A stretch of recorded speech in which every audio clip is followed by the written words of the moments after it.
Everyone, I think we know each other at this point. Hello guys, welcome, or if you've already seen my channel before, welcome back. I am the Philadelphia Whovian, and guys, welcome to my channel where I love talking about Doctor Who. Those of you who've seen me on my channel before, you know what I'm all about. But for those of you guys who are just watching my channel for the first time, I'm going to warn you all, I admit I'm one of those notorious YouTubers who just sits there and talks because she has no technological skill whatsoever. Hopefully, guys, you can somehow survive this anyway. So yes, you've seen the title of this video, and yes, what are we talking about? We're talking about episodes of each Doctor that you love, but probably everyone else definitely hates. And you guys know, we've all been here. We've all been here where, for some reason, we have to be that wild card where all the other episodes that are considered awesome, and there's that one episode that everybody hates, but secretly, you might love it yourself. You know you're there. Guys, listen to me. Welcome to my channel where we've all been there. All of us have been there at some time or another where, for God's sakes, we just couldn't do what everyone told us. And we loved that thing that everyone absolutely hated. What can we do? So without further ado, we're going to begin with this list. And yes, guys, I decided to do about 1 to 2 stories from each Doctor's era that I absolutely love that probably much of the world definitely hates. So starting with the first Doctor. From his second season, we're going with the Space Museum. The Space Museum, I'm not going to tell you the plot of it that much, but this is the story that literally helped really introduce the idea of timey-wimey. From the first Doctor's era, I think people don't see this episode enough or don't care about it enough to realize the whole timey-wimey concept didn't begin with Moffat, no! Even the sixth Doctor's era, no! It goes all the way back to the first Doctor's era. Hang on, I gotta let my cat in. Give me a moment. I literally said to you, you could come in if you wanted to, but you keep on coming to the door. Make a choice, my girl. Make a choice. Shadow, yes or no? Because you keep on pushing the door and making sounds. Do you want to come in or not? Make a choice, man. Had a feeling. There we are. There we are. Thank you. Ah, gosh. I love you too. I love you too. Sorry, guys. We're back. Okay, I got a lot of cats, alright? And they keep on pawing at the door whenever I'm trying to do a YouTube video, and eventually it begins to grind my gears because I feel bad about my cat being stuck outside, so I gotta, sometimes do this. We're back. Okay, so with the Space Museum of the first Doctor's era, the Space Museum starts out with the Doctor and companions going to a place where they see versions of themselves in a museum, and nobody else sees them while they are noticing this, which means that somehow through the magic of space and time, they've arrived at a place they already arrived at, or they have not arrived at yet, so they're seeing their future, but nobody else can see them because they technically haven't arrived yet, but they've also arrived at the same time. That's the best I can explain it. Oh God, I mean, the show explains it better. I think it does. But still, the episode, The Space Museum, this really introduces the idea of being really experimental with the timey-wimey element of it. And it's the first Doctor, along with Ian, Barbara, and Vicky. And Vicky, we really see Vicky shine in this episode. Oh my God, she kicks ass! Vicky is so badass in this. I mean, she's badass in many episodes, but this is really cool. I mean, this is really, really cool to me.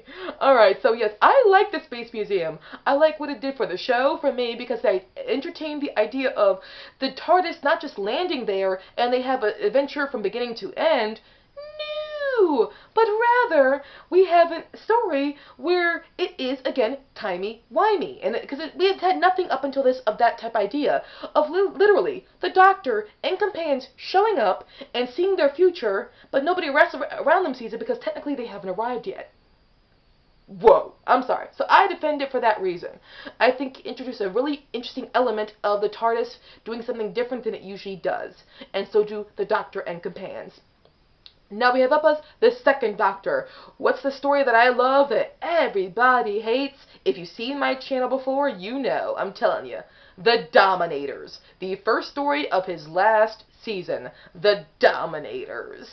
Okay, The Dominators stars the second Doctor along with Jamie and Zoe as his companions, and we're on a planet Dulcus where two Dominators are coming to think about taking over the planet because the Dulcans, as you hear the kind of the term in their name, Dulcans, they're a peaceful race. They have no concept of violence whatsoever. They do not believe in any way, shape, or form of being violent themselves. So when the Dominators come in, they completely take over. And it's the Doctor with his companions that fight them off and help save the Dulcans from the Dominators, the conquest and ultimate destroying Dulcus.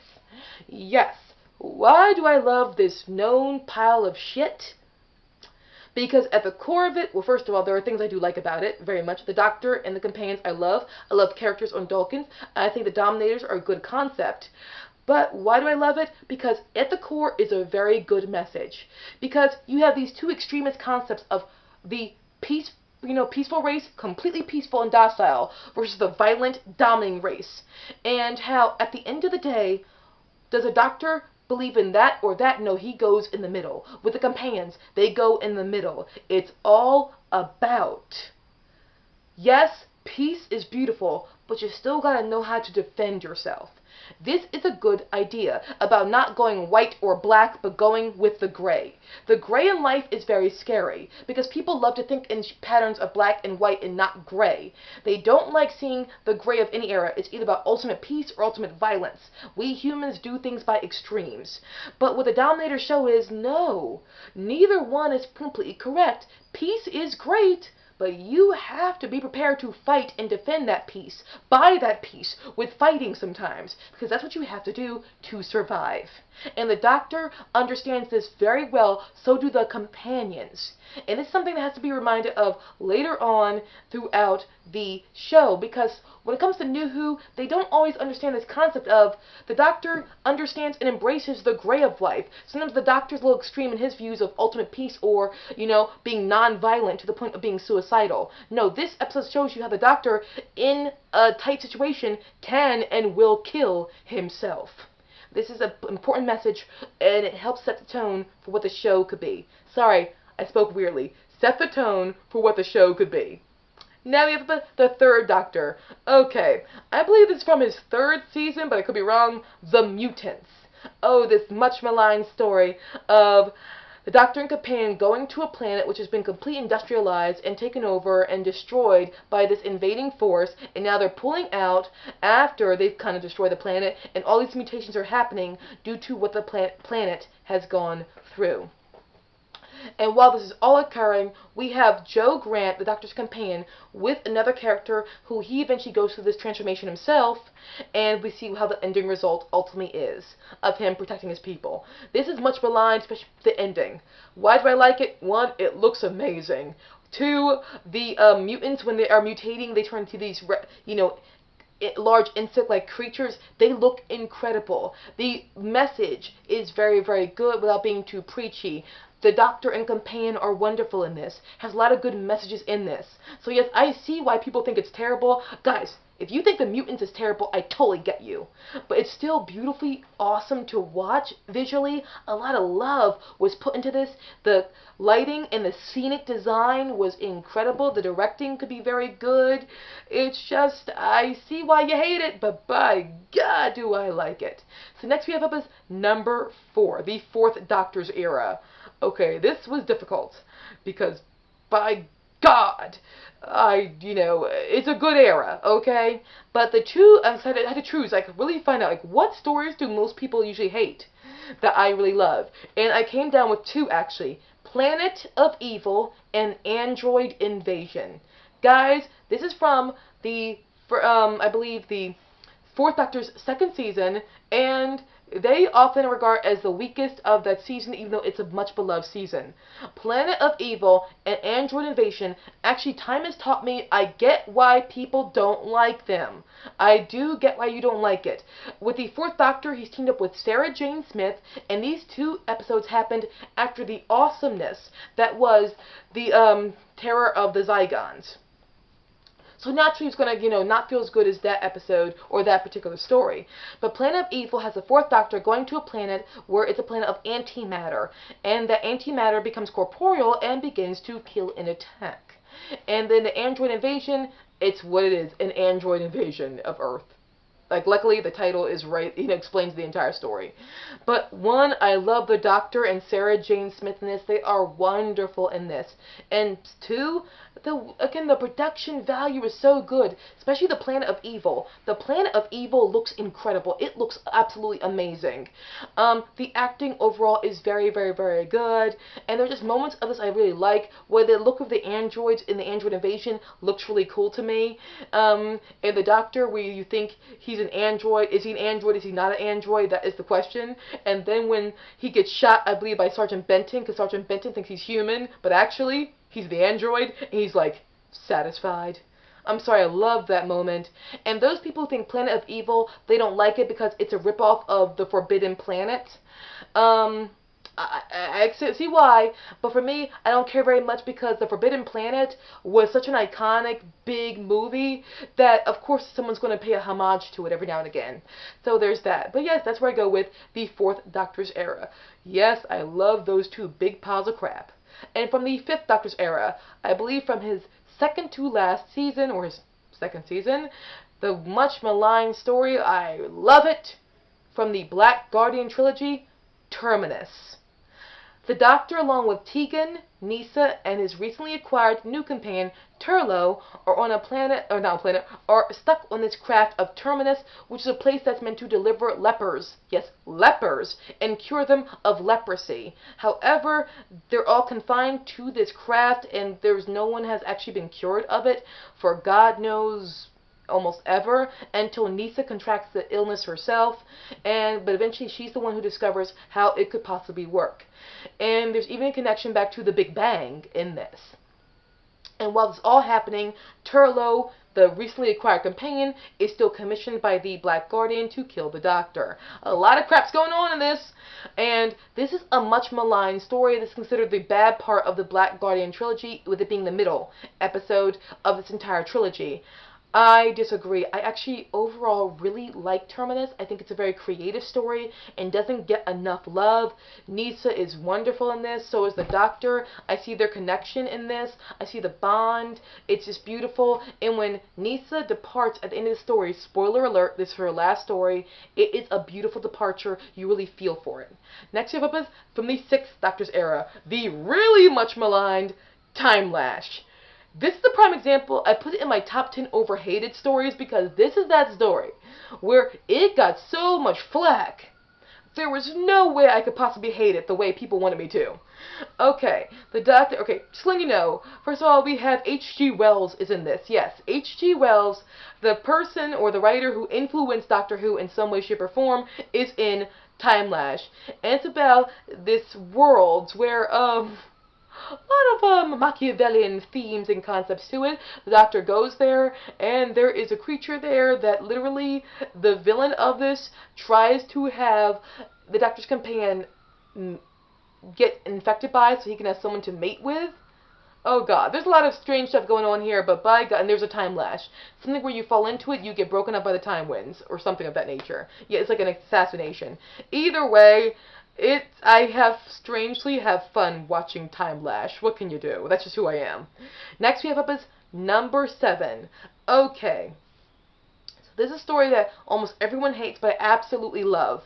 Fun fact, I almost put Time and the Ronnie in this slot for the 7th Doctor, but I realized, okay, I don't absolutely love Time and the Ronnie. I just am perfectly okay with it. This is about what do I love from the 7th Doctor's era that everyone always hates. And that is Silver Nemesis, from his 2nd season with Ace as his companion. Yeah, the Cybermen are back. Ace is a badass. Lady Painfort, the main villain, she is wonderfully Shakespearean. I dig it. The Doctor is as gray in his behavior as ever. I have so much fun watching this beautiful pile of crap. And what the scriptwriter said when he was writing this, he came up with the idea of, he said, what if the Doctor was God? But he's not perfect, so he got things wrong. Like he did with Lady Painfort and the Nemesis. And I believe it was JNT who said back to him, he said, okay, you can do that, but never say it. Never say the Doctor's God. Yep, so there's that. But I enjoy it. Next you have from number 8, the 8th Doctor. Well, I've only got one thing to choose from, the movie.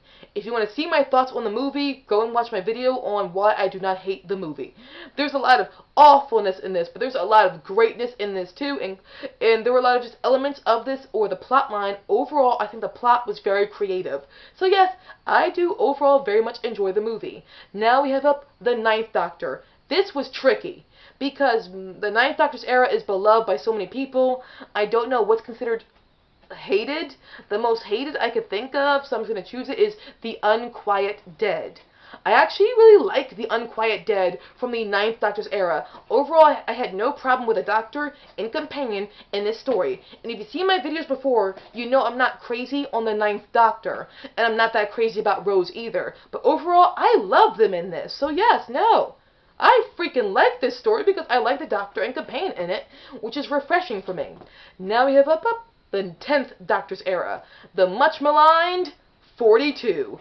Almost everyone, except for like 3 people, hate this story. I love this story. And for those people who are like, okay, it's a ripoff of Planet of Evil, but Planet of Evil was inspired by something else, so I can't blame 42 for that. Chibnall, when I don't like you, I don't like you. But I still enjoy this story, and I like what you did with this story. The directing is wonderful. The lighting is really cool, and really sets the tone.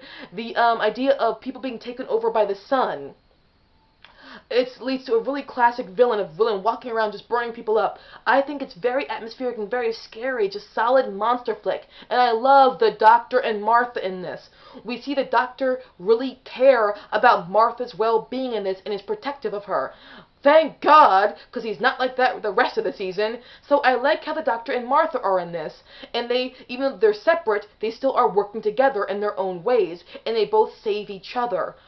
Love it. Oh God, I like how they are in this. So yeah, gone too soon when it comes to how their relationship was in 42. So Chibnall, I thought you did a very good job with the Doctor and Martha relationship. I think you did, and I'm standing by that. Now we have up as number 11.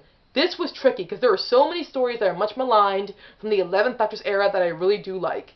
But my main 2 are Vampires in Venice from his first season and Journey to the Center of the TARDIS in his last season. Okay, Vampires in Venice, I popped it in after not seeing in so long. 1, the directing was awesome. It's beautiful to look at. The pacing is great. Because that's what I liked about the 11th Doctor's era. The pacing is wonderful. It's not too fast, so kids or some people who, it's like, can take fast plot lines, can't understand it. No. The villains are given time to flesh out their performances, so are the Doctor and the companions. Everyone's given time to develop, and it's all about trusting the actors. Do you trust that Matt can deliver a performance and not be too quick with the action? Do you think the companions can? The villains can? Everyone's given time to say their lines and deliver a performance that helps carry the episode. But I think the episode itself is very good. Yes, these characters are not real vampires. Get past it. They're fish people. The plot is still very good. The actors are very good. The set is very good. The atmosphere is very good. It's beautiful to look at. God, I stand by it. This is a good story. And Journey to the Center of the TARDIS. If I say it before, I say it again. If this episode was in Series 1, instead of Series 7 Part B, everybody would think it was a masterpiece. But no, it was in Series 7 Part B, so everybody thinks it's terrible. Yeah, and people bash the brothers' performances, but I'm like, they're garbage men. They're not Shakespearean actors. And I thought Tricky was very good. And the main brother is supposed to be emotionally distant, not feel anything and not care, so the actor did fine with it. And the third actor is supposed to be a little stupid, so the actor did a good job with that as well. But no, the Doctor and Clara were amazing in this. The plot of just traveling through the TARDIS to get Clara, amazing. So I stand by this beautiful pile of crap. I love it. And from the 12th Doctor's era, the Doctor Falls. His last story of his last official season. People always say it's not as good as The World Enough in Time, and you're right, it's not. But I don't think that The Doctor Falls is terrible. It still has a lot of excellent stuff in there. The Doctor's very good, Bill's very good, Missy's very good, everyone's awesome, beautiful to look at. It's just not as good as the previous episode, but that's all it is. And with the 13th Doctor's era, I haven't seen enough of the era to have an episode for this, but for you guys, what do you think? What's that one story that you love that everyone hates? Let me know. There's no judgment on this channel. No judgment at all. We're all equal in what we love that everyone else thinks completely sucks. Guys, thank you. See you again very soon. Bye, guys.